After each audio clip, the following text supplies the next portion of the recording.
ഞാൻ ആദ്യം വിചാരിച്ചത് ഇങ്ങനത്തെ കാര്യങ്ങളൊന്നും പറയണ്ട, ലൈഫിൽ മിസ് പഠിച്ച ഒരു ലൈഫ് ലെസൺ എന്താണ്. അതൊരു ചെറിയ തളർത്തലായിരുന്നു എന്ന് എനിക്ക് ഇപ്പോഴാണ് മനസ്സിലാവും. ഒരുപാട് കോച്ചിങ് സെന്റേഴ്സിൽ, ട്യൂഷൻ സെന്റേഴ്സിൽ ഞാൻ ജോലി അന്വേഷിച്ചു പോയി. ത്രെഷോൾഡ് ഒരു പോയിന്റ് എന്ന് പറഞ്ഞാൽ അത് അതേ ഉള്ളൂ ഞാൻ വിചാരിച്ചുകൊണ്ടിരുന്നത്.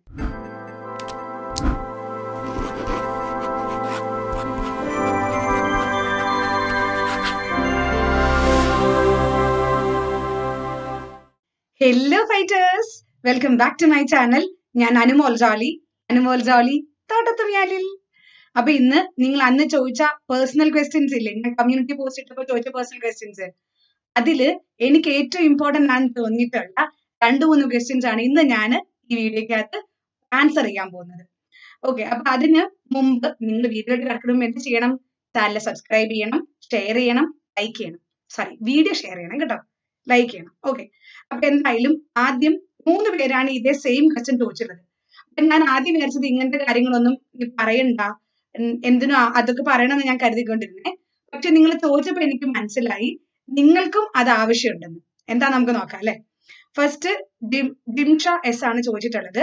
മിസ്സിനെ ഏറ്റവും കൂടുതൽ തളർത്തിയ ഇൻസിഡന്റ്, എങ്ങനെ ഓവർകം ചെയ്തു, ലൈഫിൽ മിസ് പഠിച്ച ഒരു ലൈഫ് ലെസൺ എന്താണ്, അതാണോ മിസ്സിന്റെ അച്ചീവ്മെന്റ്സിന്റെ പിന്നിൽ. ഇതേപോലെ അമല ചോദിച്ചിട്ടുണ്ട്, അമല SS. മിസ്സിന്റെ ലൈഫിൽ എന്തെങ്കിലും ബാഡ് മൊമെന്റ്സ് ഉണ്ടായിട്ടുണ്ടെങ്കിൽ അതൊക്കെ നേരിട്ടത് എങ്ങനെയാണെന്ന് പറയാമോ. അടുത്തത് ജോയല ചോദിച്ചത്, അനുമോൾ മാമിന് ജീവിതത്തിൽ ഏറ്റവും കൂടുതൽ മനസ്സിന് വേദന ഉളവാക്കിയ ഏതെങ്കിലും ഇൻസിഡന്റിൽ നിന്ന് റിക്കവർ ആയത് എങ്ങനെയാണ്. ചോദിക്കാനുള്ള കാരണം, അങ്ങനെ പ്രയാസപ്പെടുന്ന ഒരു നല്ല കൂട്ടം ആളുകളുണ്ട്, അവർക്കത് പ്രയോജനപ്പെട്ടേക്കാം.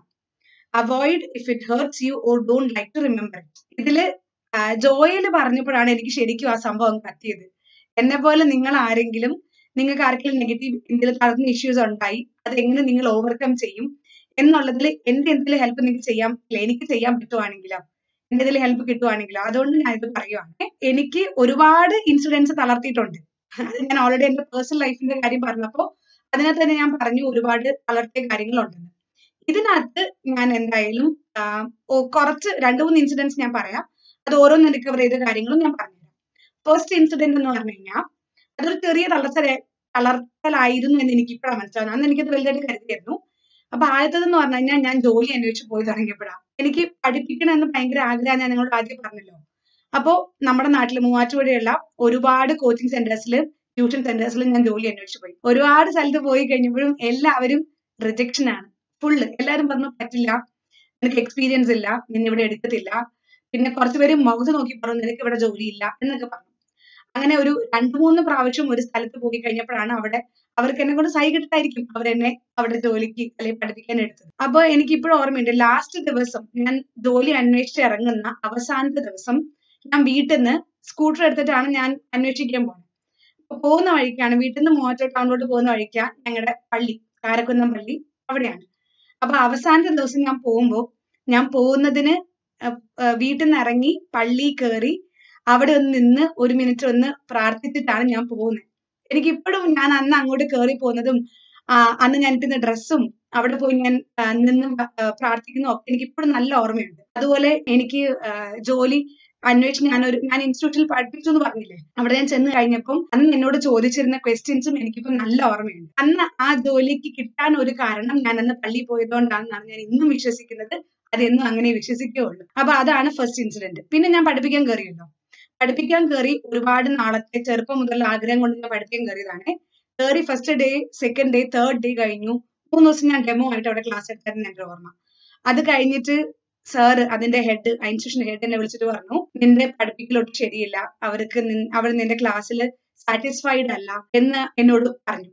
അത് ആയിരുന്നു ജീവിതത്തിലെ അന്ന് വരെ ഞാൻ അനുഭവിച്ചില്ല ഏറ്റവും വലിയ തളർത്തൽ. അതുവരെ ഉള്ളതിൽ ഞാൻ അത്രയൊന്നും കേട്ടില്ലെങ്കിലും അത് ഞാൻ ഭയങ്കരമായിട്ട് ഡിപ്രഷൻ ആയി പോയായിരുന്നു. അന്ന് ശരിക്കും പറഞ്ഞാല് ഞാൻ അന്ന് ചെയ്തൊരു മിസ്റ്റേക്ക് എന്ന് എനിക്ക് ഇന്നും മനസ്സിലാവുന്നതും എന്നോട് അന്ന് ആ സാറ് പറഞ്ഞതും ഇത് തന്നെയാണ്. ഞാൻ അന്ന് പഠിപ്പിക്കാൻ ചെന്നപ്പോൾ ഞാൻ അവരോട് പറഞ്ഞു, ഞാനൊന്നും അല്ല, എനിക്ക് നിങ്ങളുടെ അത്ര നോളജ് ഒന്നും ഇല്ല എന്നൊക്കെയാണ്. അപ്പോ എനിക്ക് അതിൽ നിന്ന് മനസ്സിലായ ഒരു കാര്യം, നമ്മൾ ഒരിക്കലും നമ്മുടെ നെഗറ്റീവ്സ് മറ്റുള്ളവരുടെ അടുത്ത് പറയരുത്. അത് ഉണ്ടാവും, അവർക്ക് അറിയുകയും ചെയ്യായിരിക്കും. പക്ഷെ അത് നമ്മൾ സ്ട്രെസ് ചെയ്ത് പറയുമ്പോൾ അവർ ആ നെഗറ്റീവ്സിലായിരിക്കും കൂടുതൽ കോൺസെൻട്രേറ്റ് ചെയ്യുക. പോസിറ്റീവ്സും പറയണ്ട, നെഗറ്റീവ്സ് ഒട്ടും പറയാൻ പാടില്ല. നെഗറ്റീവ്സ് പറഞ്ഞു കഴിഞ്ഞാൽ പിന്നെ അവർ നമ്മൾ ആ ഒരു കണ്ണിലൂടെ കാണുള്ളൂ. നമുക്ക് എത്ര നല്ല കാര്യങ്ങളുണ്ടെങ്കിലും നമ്മുടെ ആ നെഗറ്റീവ് സൈഡ് മാത്രമേ അവർ കാണുള്ളൂ. ഞാൻ അങ്ങനെ ആ നെഗറ്റിവിറ്റി ഒക്കെ കേട്ട് അവിടുന്ന് ബസ്സിനാണ് തിരിച്ചു പോരുന്നത്. അന്ന് എനിക്ക് ഓർമ്മയുണ്ട്, ഞാൻ അന്ന് അതൊക്കെ കോയിൻസിഡൻസ് ആയിരിക്കും, പള്ളിയുടെ ഫ്രണ്ടോട്ട് എത്താറാവുന്ന സമയത്ത് ഞാനിങ്ങനെ ചിന്തിക്കുവാണ്, എനിക്ക് എന്തായാലും ജോലി ചെയ്തേ പറ്റുള്ളൂ, ഈ ഫീൽഡ് തന്നെ എന്റെ സ്വപ്നമാണ്, ഞാൻ ഒന്നും കൂടി ട്രൈ ചെയ്ത് നോക്കട്ടെ, ഞാൻ കുറച്ചുകൂടെ നന്നായിട്ട് പ്രിപ്പയർ ചെയ്ത് നോക്കട്ടെ, ഞാൻ എന്നാലാവുന്ന രീതിയിൽ മാക്സിമം ട്രൈ ചെയ്ത് നോക്കട്ടെ എന്ന് കരുതിയിട്ടാണ് ഞാൻ പിന്നെ അന്ന് തിരിച്ച് വീട്ടിലോട്ട് പോണേ. ശരിക്കും അങ്ങനെ ഒരു സാഹചര്യത്തിൽ യൂഷ്വലി ഉണ്ടാകുന്നതെന്ന് പറഞ്ഞു കഴിഞ്ഞാൽ ഞാൻ ഡിപ്രഷനിലോട്ട് പോകും, ഞാൻ പിന്നെ പരിപാടിക്ക് പോവില്ല. നിനക്കത് ചെയ്യാൻ പറ്റില്ലെന്ന് പറഞ്ഞു കഴിഞ്ഞാൽ പിന്നെ ആ പരിപാടിക്ക് പോകത്തില്ലെന്ന് ചിന്തിച്ചുകൊണ്ടിരുന്ന ആളായിരുന്നു ഞാൻ. അന്ന് ഞാനത് പിന്നെ തിരിച്ചെടുത്ത് എന്താന്ന് വെച്ച് കഴിഞ്ഞാൽ, ജോലിക്ക് പോകുന്ന സമയത്ത് എനിക്കൊരു എയിം ഉണ്ടായിരുന്നു, ആ വർഷം എന്റെ പപ്പയുടെ അമ്മയുടെയും 25ാമത്തെ വെഡിങ് ആനിവേഴ്സറിയാണ്, സിൽവർ ജൂബിലി അല്ലേ. അപ്പോ അതിന് ഭയങ്കര കാര്യമായിട്ട് ആഘോഷിക്കണം, പപ്പയുടെ ഫ്രണ്ട്സിനെയൊക്കെ വിളിക്കണം. അപ്പൊ കുറച്ച് ആഘോഷിച്ചാലല്ലേ ഫ്രണ്ട്സിനെയൊക്കെ വിളിച്ച് അവർക്ക് ഫുഡൊക്കെ കൊടുക്കണ്ടേ. അപ്പൊ അതിന് കയ്യിൽ പൈസ ഉണ്ടാവണം എന്ന് എനിക്ക് ഭയങ്കര നിർബന്ധമായി. കാരണം ഞാൻ ഒരുപാട് പേരെ കണ്ടിട്ടുണ്ട്, എന്റെ ഫ്രണ്ട്സ് ആണെങ്കിലും റിലേറ്റീവ്സ് ആണെങ്കിലും, അവരൊക്കെ അവരുടെ അച്ഛന്റെ അമ്മയുടെയും വെഡിങ് ആനിവേഴ്സറി 25ാമത്തെ വെഡിങ് ആനിവേഴ്സറി ആഘോഷിക്കുമ്പോൾ അവർ ഒന്നെങ്കിൽ കല്യാണം കഴിഞ്ഞ് പോയിട്ടുണ്ടാവും, അല്ലെങ്കിൽ അവർ പഠിച്ചുകൊണ്ടിരിക്കുമായിരിക്കും. അവർക്ക് 25th എന്ന് പറഞ്ഞു കഴിഞ്ഞാൽ നമുക്ക് അത് മാത്രമേ സെലിബ്രേറ്റ് ചെയ്യാനുള്ളൂ. അത്രയും ഒരു വലിയ ഒരു എന്താ പറയാ, ഒരു ത്രെഷോൾഡ്, ഒരു പോയിന്റ് എന്ന് പറഞ്ഞാൽ അത് അതേ ഉള്ളൂ എന്നാണ് ഞാൻ വിചാരിച്ചുകൊണ്ടിരുന്നത്. അപ്പൊ എനിക്ക് ഭയങ്കര ആഗ്രഹമായിരുന്നു, ഞാൻ ഭയങ്കര പ്ലാനിങ് ഒക്കെ ആയിരുന്നു. എന്റെ ഫ്രണ്ട് ഉണ്ടായിരുന്നു, പപ്പയുടെ ഫ്രണ്ടിന്റെ മോൻ അച്ചു എന്നാണ് പേര്, അവനാണ് എനിക്ക് കൂടുതലും പ്ലാനിങ്സ് ഒക്കെ പറഞ്ഞു തന്നോണ്ടിരുന്നത്. അവൻ ഒരുപാട് പ്ലാനൊക്കെ പറഞ്ഞു, നമുക്ക് ഇങ്ങനെ ചെയ്യാം, ഇങ്ങനെ ചെയ്താൽ അടിപൊളിയായിരിക്കും, ഇങ്ങനെയൊക്കെ ആക്കാന്നൊക്കെ പറഞ്ഞ് ഭയങ്കര പ്ലാനിങ് ആയിരുന്നു. ഒരു വർഷം അല്ല, ഓക്കെ ഞാൻ അതെ, ഒരു കുറെ നാൾ മുമ്പൊക്കെ ഞാൻ പ്ലാൻ ചെയ്യുന്നുണ്ടായിരുന്നു. അത് എനിക്ക് ഓർമ്മയുള്ളൂ. 2019 അജാസിന്റെ നമ്മുടെ 25ാമത്തെ വെഡിങ് ആനിവേഴ്സറി. കാരണം അവരുടെ കല്യാണം കഴിഞ്ഞ 94 അപ്പം 19 പിന്നെ 2018 കോളേജ് കഴിഞ്ഞ സമയം മുതൽ ഞാൻ പ്ലാൻ ചെയ്യുന്നുണ്ട്. എന്റെ ബോംബെയിലുള്ള എന്റെ പേരപ്പനെയും പേരമ്മേനൊക്കെ ഞാൻ നേരത്തെ വിളിച്ചു പറഞ്ഞു, വെഡിങ് ആനിവേഴ്സറി ആഘോഷിക്കും, നിങ്ങൾ എന്തായാലും വരണം എന്നൊക്കെ ഭയങ്കര കാര്യമായിട്ടൊക്കെ വിളിച്ചൊക്കെ പറഞ്ഞ് അങ്ങനെ ഭയങ്കര സെറ്റപ്പ് ആക്കിയിരുന്നു. അപ്പൊ അതായിരുന്നു പ്രധാനമായിട്ടും എന്റെ ആ ഡീമോട്ടിവേറ്റഡ് ആവാൻ കാരണം. കാരണം എനിക്ക് വേറൊരു ഓപ്ഷൻ ഇല്ല, നമുക്ക് ഇതല്ലാതെ വേറൊരു ചോയ്സ് ഉണ്ട്, അല്ലെങ്കിൽ എനിക്ക് ഈ ഒരു സെക്ടറിലോട്ട് പോവാം, എനിക്ക് തളർന്നിരിക്കാൻ പറ്റും എന്നൊരു ഓപ്ഷൻ നമുക്ക് അവിടെ ഉണ്ടെങ്കിലേ നമ്മൾ തളർന്നിരിക്കുള്ളൂ. എനിക്ക് അന്ന് ഡിപ്പെൻഡ് ചെയ്യാൻ എന്റെ അനിയൻ ചെറുതാണ്, അവൻ വർക്ക് ചെയ്യുന്നില്ല, അവൻ പഠിക്കുമായിരുന്നു. അപ്പൊ എനിക്ക് പൈസ അച്ഛനും അമ്മയുടെ പൈസക്ക് ചെയ്യാനാണെങ്കിൽ പിന്നെ ഞാൻ ഈ പരിപാടിക്ക് ഇറങ്ങിത്തിരിക്കണ്ടല്ലോ, എനിക്ക് എന്റെ സമ്പാദ്യം കൊണ്ട് തന്നെ ചെയ്യണം വേണമായിരുന്നു. അപ്പൊ അപ്പൊ എനിക്ക് വേറെ ഓപ്ഷൻ ഇല്ല, ഞാൻ ജോലി ചെയ്ത് പൈസ ഉണ്ടാക്കി എന്റെ ഇഷ്ടപ്പെട്ട കരിയറിനെ മുമ്പോട്ട് കൊണ്ടുപോയാലേ എനിക്ക് അവരുടെ വെഡിങ് ആനിവേഴ്സറി സെലിബ്രേറ്റ് ചെയ്യാൻ പറ്റുള്ളൂ. അതായിരുന്നു. അപ്പോ നിങ്ങൾ എപ്പോഴും ഗോൾ സെറ്റ് ചെയ്യുമ്പോൾ ഞാൻ പറയണത്, വെൽ പ്ലാൻഡ് ആയിട്ടുള്ള കൃത്യമായിട്ടൊരു ഗോൾ വേണം. എന്തെങ്കിലും ഒരു ഗോൾ ആയിരിക്കരുത്, എനിക്ക് ഇത്ര രൂപയ്ക്ക് ഇന്ന കാര്യം ചെയ്യണം, ഇന്ന ദിവസം ചെയ്യണം, ഇന്ന മാസം ചെയ്യണം, ഇന്ന വർഷം ചെയ്യണം. കൃത്യമായിട്ടൊരു ഗോൾ ഉണ്ടെങ്കിൽ എന്ത് വന്നാലും ശരി, നമ്മുടെ ലൈഫിൽ എന്ത് നമ്മുടെ മുമ്പിൽ വന്നാലും നമ്മളെ അതിന് തളർത്താൻ പറ്റില്ല. അതായിരുന്നു എന്റെ ഫസ്റ്റ് ജീവിതത്തിൽ ആദ്യത്തെ തളരലുണ്ടായത്. ഇനി ഞാൻ ഈ വെഡിങ് ആനിവേഴ്സറിയുടെ കാര്യം പറഞ്ഞു, പക്ഷെ വെഡിങ് ആനിവേഴ്സറി ആഘോഷിക്കാൻ പറ്റിയില്ല കേട്ടോ. എന്റെ ലൈഫ് ജേർണിയുടെ വീഡിയോയ്ക്ക് അത് ഞാൻ പറഞ്ഞായിരുന്നു തോന്നുന്നു. അപ്പൊ അത് ആഘോഷിക്കാൻ പറ്റാഞ്ഞതിന്റെ കാരണം വേറെ ഒന്നുമല്ല, സെപ്റ്റംബർ 9 വെഡിങ് ആനിവേഴ്സറി. അപ്പൊ അന്ന് എന്റെ ഗ്രാൻഡ് ഫാദറിന് ഒരു സ്ട്രോക്ക് വന്നിട്ട് ഹോസ്പിറ്റലിലായിരുന്നു. എനിക്ക് ഒന്നും ചെയ്യാൻ പറ്റിയില്ല, ആഘോഷങ്ങളൊന്നും ഉണ്ടായില്ല. പിന്നെ ഹോസ്പിറ്റലിൽ തിരിച്ചു വന്ന സമയത്ത് എന്റെ ആന്റി 2 കേക്ക് ഒക്കെ വാങ്ങിച്ചുകൊണ്ട് വന്നു. അങ്ങനെ ഞങ്ങൾ അന്ന് സെലിബ്രേറ്റ് ചെയ്തേയുള്ളൂ, അങ്ങനെ കാര്യമായിട്ട് സെലിബ്രേറ്റ് ചെയ്യാൻ പറ്റിയില്ല. പിന്നെ അതാണ് ഫസ്റ്റ് ഇൻസിഡന്റ്. രണ്ടാമത്തെ ഇൻസിഡന്റ് എന്ന് പറഞ്ഞു കഴിഞ്ഞാൽ, ഞാൻ അൺ അക്കാഡമിയിലൊക്കെ പഠിപ്പിക്കാൻ തുടങ്ങിയ സമയത്തെ എന്റെ കൂടെയുള്ളൊരു കൊളീഗ്, ആരെന്ന് ഞാൻ പറയത്തില്ല, കൊളീഗ് എന്നെ പറ്റി ഏതോ ഒരു സ്റ്റുഡന്റ് എന്തോ എന്നെ പറ്റി നെഗറ്റീവ് പറഞ്ഞത് അത് എല്ലാവരും കൂടെയുള്ള ഗ്രൂപ്പിലിട്ടു. അത് എന്നിട്ട് ആ ഗ്രൂപ്പിൽ തന്നെയുള്ള വേറൊരാൾ എനിക്ക് അയച്ചു തന്നു. അങ്ങനെ ഞാനത് അറിഞ്ഞു. അപ്പൊ എനിക്കിത് ഭയങ്കര സങ്കടമായി. വീട്ടിലെ എല്ലാവരോടൊക്കെ ഞാൻ പറയുകയൊക്കെ ചെയ്തായിരുന്നു. ഞാൻ ഒരാളെയും മനസ്സുകൊണ്ടോ പ്രവർത്തിയാലോ ഇതുവരെ ഉപദ്രവിച്ചിട്ടില്ലെന്നാണ് ഞാൻ വിശ്വസിക്കണേ. അപ്പോ അങ്ങനെ ഞാൻ ഒരാളെ പറ്റിയും ഒരു നെഗറ്റീവും ഇതുവരെ പറഞ്ഞതായിട്ട് എന്റെ ഓർമ്മയില്ല. എന്നിട്ടും എനിക്ക് തന്നെ നേരെ അങ്ങനെയൊക്കെ വന്നല്ലോ എന്ന് ആലോചിച്ചപ്പോൾ ഞാൻ ഭയങ്കര സങ്കടപ്പെട്ടു. പക്ഷെ കുഴപ്പമില്ലായിരുന്നു. അവിടെയും ഞാൻ പറഞ്ഞല്ലോ, എനിക്കൊരു സ്ട്രോങ് ആയിട്ടുള്ള ഒരു എയിം ഉണ്ടായിരുന്നു. അത് എനിക്ക് അച്ചീവ് ചെയ്യാൻ വേറെ നിവൃത്തിയില്ലായിരുന്നു. എനിക്ക് പഠിപ്പിക്കുക എന്നുള്ളതല്ലാതെ നിവൃത്തിയില്ല, കരിയർ മുമ്പോട്ട് പോകണല്ലോ. പിന്നെ ഒരു സിറ്റുവേഷൻ വന്നെന്ന് പറഞ്ഞു കഴിഞ്ഞാൽ, ഇതുപോലെ തന്നെ ഞാൻ പഠിപ്പിച്ചുകൊണ്ടിരുന്നപ്പോൾ തന്നെ വേറൊരാള്, അപ്പൊ ആ സമയത്ത് ഞാൻ MA ചെയ്യുന്നുണ്ടായിരുന്നല്ലോ. അപ്പൊ MA ചെയ്യുമ്പോൾ ഞാൻ വല്ലപ്പോഴൊക്കെ ക്ലാസ്സിൽ പോകുള്ളൂ. നമുക്കങ്ങനെ ക്ലാസ്സിൽ പോകണം നിർബന്ധമില്ല, ഇഗ്നോയില് ഡിസ്റ്റന്റ് ആയിട്ടല്ലേ, അപ്പൊ നിർബന്ധമായിട്ട് ക്ലാസ്സിൽ പോകണമെന്നൊന്നുമില്ല. എപ്പോഴെങ്കിലും പോയാൽ കുഴപ്പമില്ല, പഠിച്ചെഴുതണം. പിന്നെ വല്ലപ്പോഴും ക്ലാസ്സിൽ പോകും. പിന്നെ ടീച്ചേഴ്സുമായിട്ട് ഒരു നല്ലൊരു കോണ്ടാക്ട് വന്നാലേ അവർ നമുക്ക് നോട്ട്സ് ഒക്കെ തരത്തുള്ളൂ. അപ്പൊ അതിനു വേണ്ടി ഞാൻ ഫ്രണ്ട്സിനെ ഒക്കെ പരിചയപ്പെടാൻ വേണ്ടി, ടീച്ചേഴ്സിനെ ഒക്കെ പരിചയപ്പെടാൻ വേണ്ടി വല്ലപ്പോഴും പോകും. മാത്രമല്ല, എനിക്ക് ഞായറാഴ്ച ഒരു ദിവസം ക്ലാസ് ഇല്ലാത്തത്. അപ്പൊ ഞാൻ അന്നൊരു ഫ്രീ ഡേ കിട്ടുന്നതാണ് അത് ഞാൻ ഒരിക്കലും അവിടെ പോയി ഇരിക്കത്തില്ലല്ലോ. അതുകൊണ്ടൊക്കെ തന്നെ ഞാൻ ക്ലാസ്സിൽ പോകുന്ന കുറവായിരുന്നു. കുറെ പേരുള്ള ഒരു ഗ്രൂപ്പ് ഉണ്ടായിരുന്നു. എനിക്ക് തോന്നുന്നു 12,000 സ്റ്റുഡൻസോ എങ്ങാണ്ടുള്ള ഒരു ടെലഗ്രാം ഗ്രൂപ്പ് എങ്ങാണ്ടായിരുന്നു. അതിനകത്ത് എന്നെ പറ്റി നെഗറ്റീവ് ആരോ ഒരാൾ പറഞ്ഞു. അപ്പൊ ഉടനെ എന്റെ കൂടെ പഠിക്കുന്ന ഒരു കുട്ടി പറഞ്ഞു, ഇവള് എന്റെ കൂടെ ഉള്ളതാണ്, ക്ലാസ്സിലൊന്നും വരാറില്ല, ഡ്രോപ്പ് ചെയ്തെന്ന് തോന്നുന്നു, വലിയ വിവരമൊന്നും ഉണ്ടെന്ന് തോന്നുന്നില്ല എന്നൊക്കെ പറഞ്ഞു. അപ്പൊ ഞാൻ ഈ കുട്ടിയോട് ഇതുവരെ നെഗറ്റീവായിട്ട് സംസാരിച്ചിട്ടില്ല. ഞാൻ ഒരാളെയും അങ്ങനെ ഉപദ്രവിക്കുന്ന രീതിയിലൊന്നും ചെയ്തിട്ടില്ല. എന്നിട്ട് അങ്ങനെയൊക്കെ പറഞ്ഞപ്പം അത് എനിക്ക് ഭയങ്കര ഷോക്കിംഗ് ആയിരുന്നു. അന്ന് ഭയങ്കര ഡെസ്പായി പോയി. കാരണം സ്റ്റുഡൻസ് ഒന്നാമത്തെ കാര്യം പറഞ്ഞു, പിന്നെ എന്റെ കൂടെയുള്ള ആളും പറഞ്ഞു. എന്നെ അറിയ പോലും ഇല്ല. ഞാൻ 1-2 പ്രാവശ്യം മാത്രമേ കണ്ടിട്ടുള്ളൂ. എന്നിട്ടാണ് ഇങ്ങനെയൊക്കെ പറയണേ. അപ്പോ ഞാനങ്ങ് ഭയങ്കരമായിട്ട് തളർന്നു പോയി. അപ്പൊ അന്ന് എന്റെ കൂടെ അൺ അക്കാഡമി പഠിപ്പിച്ചുകൊണ്ടിരുന്ന സുമിത് സുന്ദർ എന്ന് പറഞ്ഞൊരു സാർ ഉണ്ടായിരുന്നു. അപ്പൊ സാർ എന്നെ അനിയത്തെ പോലെയാണ് കേട്ടോ. അപ്പൊ സാർ എന്നോട് ഇങ്ങനെ കാര്യമായിട്ടൊക്കെ വർത്താനൊക്കെ പറയാറുണ്ടായിരുന്നു. സാർ എന്നോട് പറഞ്ഞു, അനു ഇതുപോലൊരു ഇഷ്യൂ എനിക്കും ഉണ്ടായിരുന്നു. ഞാൻ എന്നിട്ട് അന്ന് തിരിച്ച് പറഞ്ഞു, പക്ഷെ നീ ഒന്നും പറയാൻ പോകണ്ട, അത് പിന്നെ അവരത് വഷളാക്കാന്നല്ലാതെ അതിൽ വ്യത്യാസമൊന്നും വരാൻ പോകുന്നില്ല, നീ അത് കാര്യമാക്കണ്ട, നീ നന്നായിട്ട് ചെയ്യുന്നുണ്ടെന്നുള്ള കാര്യം നിനക്ക് അറിയാലോ എന്ന് പറഞ്ഞു. അങ്ങനെ ഞാൻ അത് ഉപേക്ഷിച്ചു. എന്നെ ഒരുപാട് സപ്പോർട്ട് ചെയ്തു. അവിടെ നമുക്ക് ഡിപ്രഷൻ ഒക്കെ വരുന്നുണ്ട്. പക്ഷെ നമുക്ക് ഈ ഫീൽഡിൽ മുമ്പോട്ട് പോകാല്ലാതെ രക്ഷയില്ലല്ലോ. ഞാൻ പറഞ്ഞില്ല, നമുക്ക് വേറൊരു ചോയ്സ് ഉണ്ടെങ്കിലേ നമ്മൾ തളർന്നിരിക്കുള്ളൂ. എനിക്ക് അങ്ങനെ ചോയ്സ് ഇല്ലായിരുന്നു. തളർന്നിരിക്കാനുള്ളൊരു അങ്ങനെ ഒരു ലൈഫ് എനിക്ക് പറ്റത്തില്ലെന്ന് എനിക്ക് തോന്നി. അപ്പൊ അത് നമ്മൾ വേണ്ടെന്ന് വെച്ചു. അപ്പൊ അന്ന് എന്നെ ഒരുപാട് ഹെൽപ്പ് ചെയ്തു. അന്ന് ശരിക്കും എന്നെ സുമിത് സാർ നന്നായിട്ട് ഹെൽപ്പ് ചെയ്തു. അതുകൊണ്ട് മാത്രമാണ് എനിക്ക് അന്ന് ആ ഒരു സിറ്റുവേഷൻ ഓവർകം ചെയ്യാൻ പറ്റിയത്. പിന്നെ രണ്ടാമത്തെ സിറ്റുവേഷൻ എന്ന് പറഞ്ഞു കഴിഞ്ഞാൽ ഇതുപോലെ ഞാൻ അത്യാവശ്യം നല്ല പോപ്പുലർ ആയി വന്നു എന്ന് വേണമെങ്കിൽ പറയാം. എന്ന് വെച്ചാൽ അൺ അക്കാഡമിയിൽ എന്റെ ക്ലാസ്സിന് അത്യാവശ്യം നല്ല വ്യൂസ് ഒക്കെ വന്നു. ഞാൻ ടോപ്പ് 8 വന്നായിരുന്നു. നമുക്ക് അൺ അക്കാഡമിയിൽ സ്റ്റുഡൻസ് നമ്മുടെ ക്ലാസ് കാണുന്നതിന് ബേസ് ചെയ്ത് റാങ്കിങ് ഉണ്ടായിരുന്നു.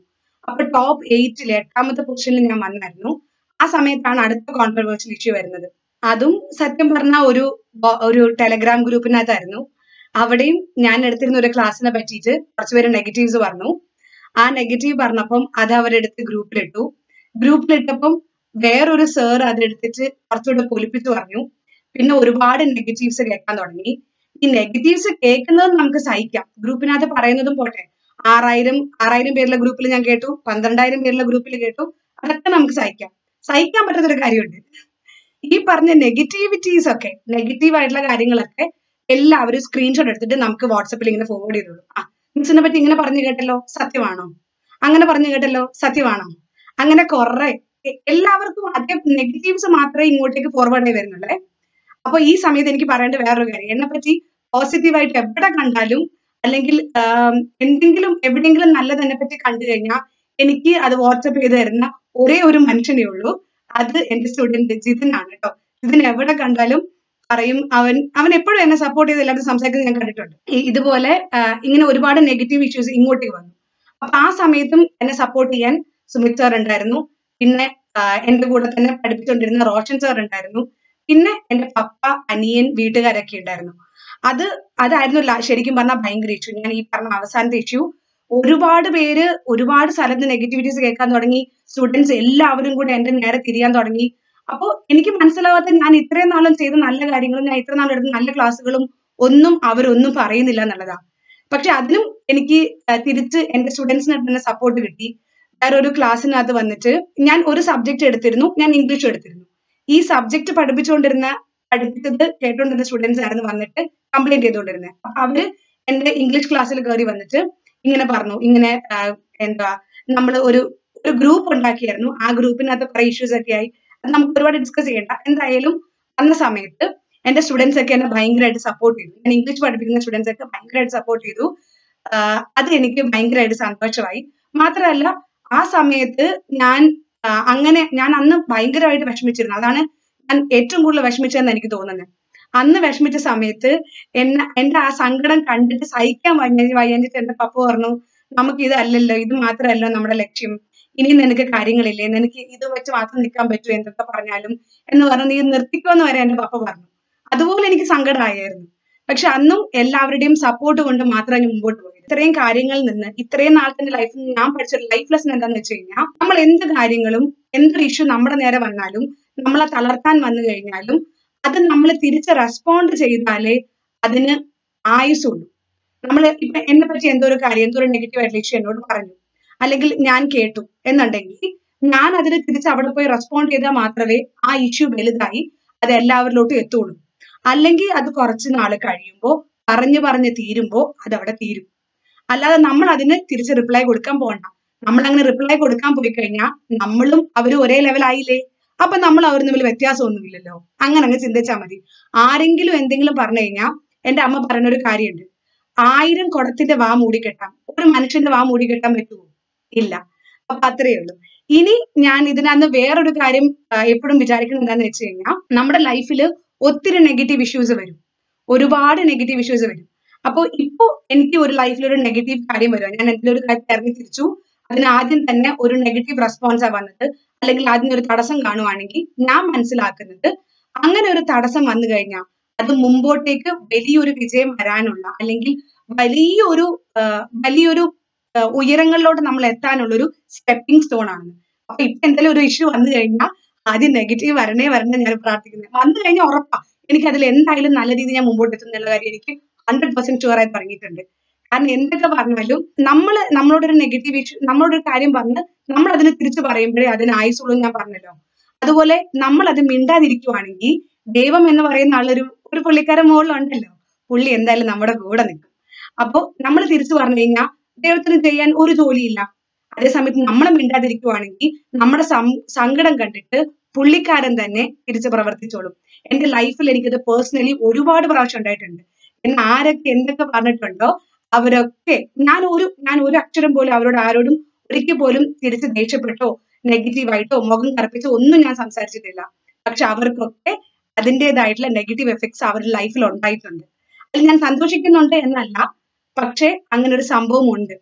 അപ്പൊ നിങ്ങളാണെങ്കിലും ഇനി ആരെ പറ്റിയെങ്കിലും നെഗറ്റീവ് കമന്റ്സ് പറയുന്നുണ്ടെങ്കിൽ ചിന്തിച്ചോളാം, വേറെ ആര് കണ്ടില്ലേലും ദൈവം അതൊക്കെ കാണും. അപ്പൊ ഇനിയെങ്കിലും നിങ്ങൾക്ക് തളർത്തുന്ന ഇഷ്യൂസ് വരുവാണെങ്കിൽ അത് ഫൈറ്റ് ചെയ്തിട്ട് മുമ്പോട്ട് പോകണം. അതുകൊണ്ട് തന്നെ ഞാൻ എന്റെ സ്റ്റുഡൻസിനെയും എന്റെ വീഡിയോസ് കാണുന്ന എല്ലാവരെയും ഫൈറ്റർ എന്ന് വിളിക്കുന്നത്.